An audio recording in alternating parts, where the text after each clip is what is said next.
Friends, ഇന്ന് ഞാൻ വന്നിട്ടുള്ളത് ഒരു സ്മൂത്തി ചെയ്ത് കാണിക്കാൻ വേണ്ടിയിട്ടാണ്. നല്ല ടേസ്റ്റി ആയിട്ടുള്ള ഒരു സ്മൂത്തിയാണിത്. ഒരു ബനാന സ്ട്രോബെറി സ്മൂത്തിയാണ്. വളരെ പെട്ടെന്ന് തന്നെ നമുക്ക് ചെയ്യാൻ പറ്റിയ നല്ലൊരു സ്മൂത്തിയാണ്. അതുപോലെ ഇത് നിങ്ങളൊരു പ്രാവശ്യം ഉണ്ടാക്കി കുടിച്ചിട്ടുണ്ടെങ്കിൽ വീണ്ടും വീണ്ടും എന്തായാലും ഉണ്ടാക്കി കുടിക്കും. നല്ല ടേസ്റ്റ് ആണിത്. വളരെ ഈസിയാണ്. അപ്പൊ അതിനാവശ്യമായിട്ടുള്ള സാധനങ്ങൾ എന്തൊക്കെയാന്ന് നോക്കാം. ഈ ബനാന സ്ട്രോബെറി സ്മൂത്തിക്ക് ഞാൻ ഇവിടെ എടുത്തു വെച്ചിട്ടുള്ള സാധനങ്ങള് ഒരു 9 സ്ട്രോബെറി ഞാൻ കഴുകി വൃത്തിയാക്കി വെച്ചിട്ടുണ്ട്. പിന്നെ ഒരു പഴം എടുത്തു വെച്ചിട്ടുണ്ട്, നമ്മുടെ റോബസ്റ്റ പഴം പോലത്തെ ഒരു പഴം.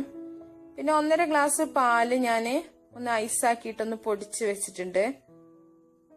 പിന്നെ ഒരു 3 ടേബിൾ സ്പൂൺ പുളിയില്ലാത്ത കട്ട തൈര് വേണം നമുക്ക്. പിന്നെ ആവശ്യത്തിന് പഞ്ചസാര വേണം. അപ്പോൾ പഞ്ചസാര വേണ്ടാത്തവര് ഇതിലേക്ക് തേൻ ചേർത്തിട്ട് ഈ സ്മൂത്തി റെഡിയാക്കാൻ പറ്റും. അപ്പോഴും നല്ല ടേസ്റ്റ് തന്നെയാണ്. അപ്പോൾ ഇത്രയും സാധനങ്ങളാണ് നമുക്ക് ഈ സ്മൂത്തി ചെയ്യാൻ ആവശ്യമായിട്ടുള്ളത്. അപ്പോൾ നമുക്ക് പഴവും സ്ട്രോബെറിയൊക്കെ ഒന്ന് കട്ട് ചെയ്ത് വെക്കാം. ഒരു മിക്സിയുടെ ജാർ എടുത്ത് വെച്ചിട്ടുണ്ട് ഞാൻ. ഇതിലേക്ക് പീസസ് ആക്കിയിട്ടുള്ള സ്ട്രോബെറി ഇട്ട് കൊടുക്കുക. അപ്പോൾ നിങ്ങൾക്ക് ഫ്രഷ് കിട്ടിയില്ല എന്നുണ്ടെങ്കിൽ ഫ്രീസ് ചെയ്ത സ്ട്രോബെറി ആണെങ്കിലും ടേസ്റ്റ് ഉണ്ടാവും.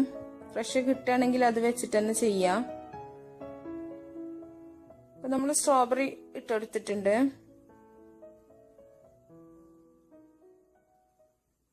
ഇനി ഇതിലേക്ക് നമുക്ക് പഴം കട്ട് ചെയ്ത് വെച്ചതും കൂടെ ആഡ് ചെയ്യാം. പഴം സ്ട്രോബെറി നല്ലൊരു കോമ്പിനേഷൻ ആണ് കേട്ടോ. ഇതിലേക്ക് നമുക്ക് പാല് ഐസാക്കി വെച്ചിട്ടുള്ളതും കൂടെ ചേർത്ത് കൊടുക്കാം. അപ്പൊ നിങ്ങൾ ഐസാക്കിയിട്ട് തന്നെ ചേർക്കുക കേട്ടോ. സ്മൂത്തി ചെയ്യുമ്പോൾ പാലങ്ങനെ തണുപ്പിച്ചിട്ട് ഒഴിക്കാണ്ടിരിക്കുക. പാൽ ഐസാക്കിയിട്ട് തന്നെ ചെയ്യാം. ഇതിലേക്ക് ആവശ്യത്തിന് നമുക്ക് പഞ്ചസാര ചേർത്ത് കൊടുക്കുക. പഞ്ചസാര ഓരോരുത്തരുടെ ഇഷ്ടത്തിനനുസരിച്ച് കൂട്ടിയും കുറക്കൊക്കെ ചെയ്യാം കേട്ടോ. ഇതിലേക്ക് നമ്മൾ എടുത്തു വെച്ചിട്ടുള്ള 3 ടേബിൾ സ്പൂൺ തൈരും കൂടെ ചേർത്ത് കൊടുക്കുക. തൈര് ചേർക്കുമ്പോൾ പുളിയില്ലാത്ത തൈര് തന്നെ നിങ്ങൾ ചേർക്കുക. പുളിയുള്ള തൈരാണെങ്കിൽ സ്മൂത്തിന്റെ ടേസ്റ്റ് മൊത്തം മാറും.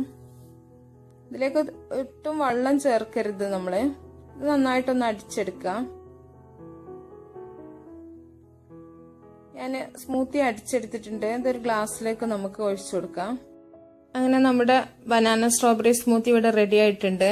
അപ്പോൾ നിങ്ങളെല്ലാവരും വീട്ടിലുണ്ടാക്കി നോക്കണം. നല്ല ടേസ്റ്റാണ്. നല്ല തണുപ്പുള്ളതുകൊണ്ട് കുടിക്കാൻ നല്ല ടേസ്റ്റാണിത്. അപ്പോൾ നിങ്ങൾക്ക് എല്ലാവർക്കും എൻ്റെ വീഡിയോസൊക്കെ ഇഷ്ടമാണെങ്കിൽ നിങ്ങൾ ഈ ചാനൽ സബ്സ്ക്രൈബ് ചെയ്യണം. അതുപോലെ തന്നെ നിങ്ങൾ ലൈക്ക് ചെയ്യണം. അതുപോലെ നിങ്ങളുടെ അഭിപ്രായങ്ങളൊക്കെ നിങ്ങൾ അറിയിക്കണം. അപ്പോൾ അതുപോലെ മറ്റുള്ളവർക്ക് വേണ്ടി നിങ്ങൾ ഷെയർ ചെയ്ത് കൊടുക്കണം. അപ്പോൾ നിങ്ങളെ സപ്പോർട്ട് ഇല്ലെങ്കിൽ നമുക്ക് മുന്നോട്ട് പോകാൻ പറ്റൂല. അതുകൊണ്ട് എല്ലാവരും സപ്പോർട്ട് ചെയ്യണം. അപ്പോൾ നമുക്ക് അടുത്തൊരു വീഡിയോയിൽ കാണാം. ഓക്കെ.